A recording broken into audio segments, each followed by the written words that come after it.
Jelaskan perbedaan antara kitab Taurat, Injil, Quran dan persamaannya. Sama-sama wahyu dari Allah.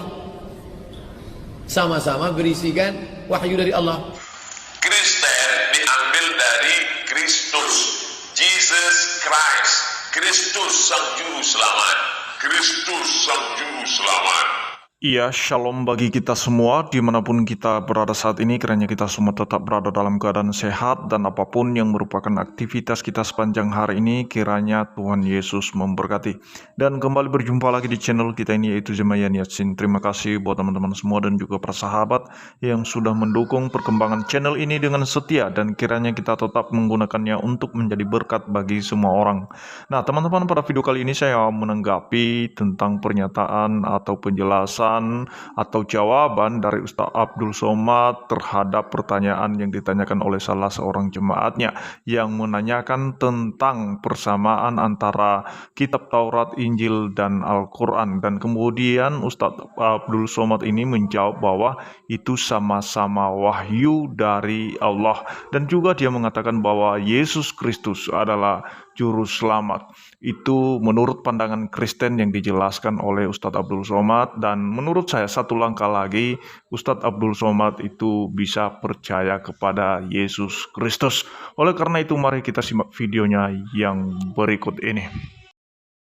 Jelaskan perbedaan antara kitab Taurat, Injil, Quran dan persamaannya. Sama-sama wahyu dari Allah. Sama-sama berisikan wahyu dari Allah. Sama-sama mengajarkan ada 3 titik persamaan Injil, Taurat, Al-Quran. Pertama, meyakini ada Allah. Kedua, meyakini ada Nabi. Ketiga, meyakini ada hari kiamat. Itu titik persamaan kita. Sedangkan orang Hindu tidak meyakini ada Nabi, karena kata Brahma Nabi tak ada. Sedangkan orang Hindu, Buddha tidak meyakini ada kiamat. Makanya mereka tidak ada neraka, tidak ada sorga. Lalu yang bagaimana cara menebus dosanya? Reinkarnasi.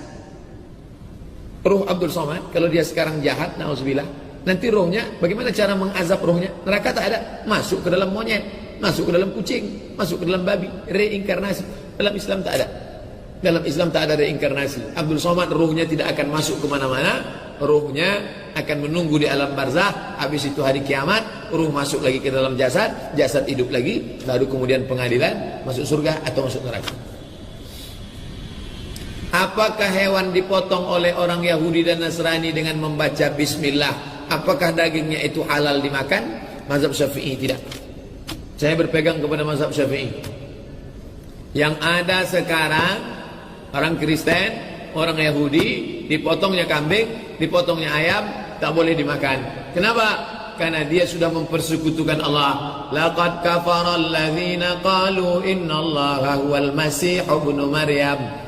Kafirlah orang yang mengatakan Yesus Al-Masih adalah Tuhan. Laqad kafara alladzina qalu innallaha salisu salasah.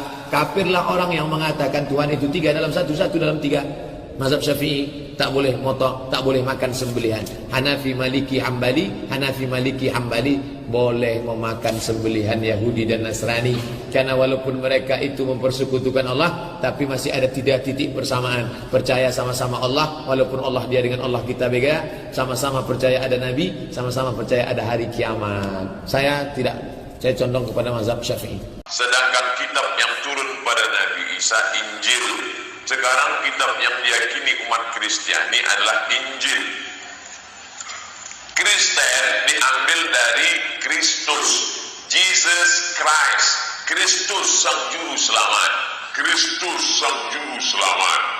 Tanya ibu mantan pendeta Irene Handono, tanya Ustadz mantan pendeta Ustadz Nababan, tanya Ustadz mantan pendeta Yahya Walone, tanya Ustadz mantan pendeta, lupa namanya, Ulangan 18 ayat 18, pasal 18 ayat 18. Apa kata Musa? Apa kata Tuhan kepada Musa? Seorang nabi akan kubangkitkan bagi mereka dari antara saudara mereka. Seorang nabi akan kubangkitkan dari mereka, dari saudara mereka, seperti engkau, hai Musa.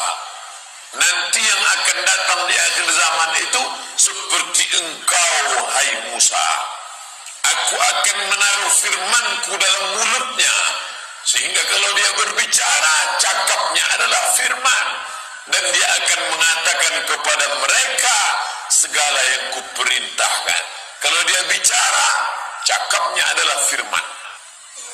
Kata-katanya manis semata-mata, segala sesuatu padanya menarik. Demikianlah kekasihku, demikianlah temanku, hai putra-putri Yerusalem.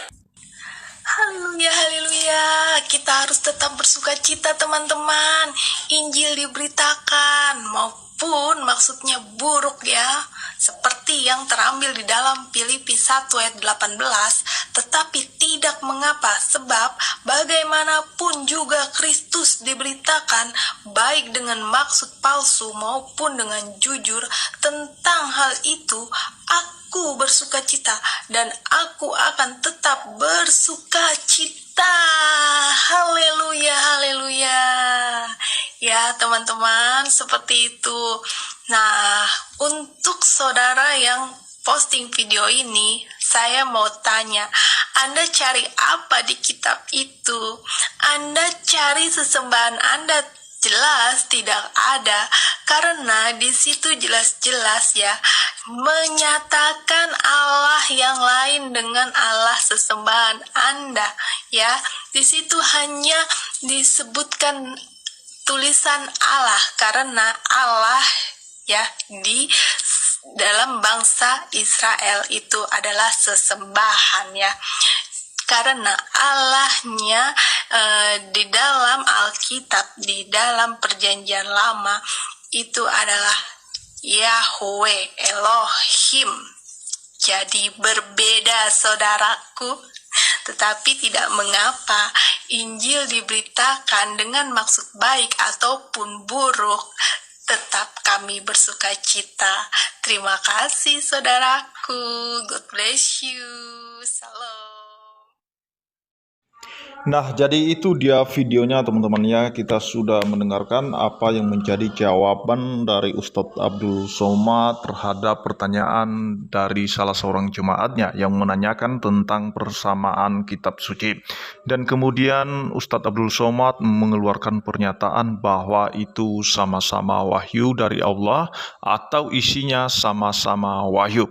Nah, kalau demikian teman-teman, kalau misalnya Ustadz Abdul Somad berpendapat atau memahami bahwa kitab Taurat dan Injil itu adalah wahyu dari Allah, maka ia harus percaya apa yang tertulis dalam kitab Injil tersebut, dan khususnya tentang kelahiran Yesus, kematian dan kebangkitan Yesus pada hari yang ketiga.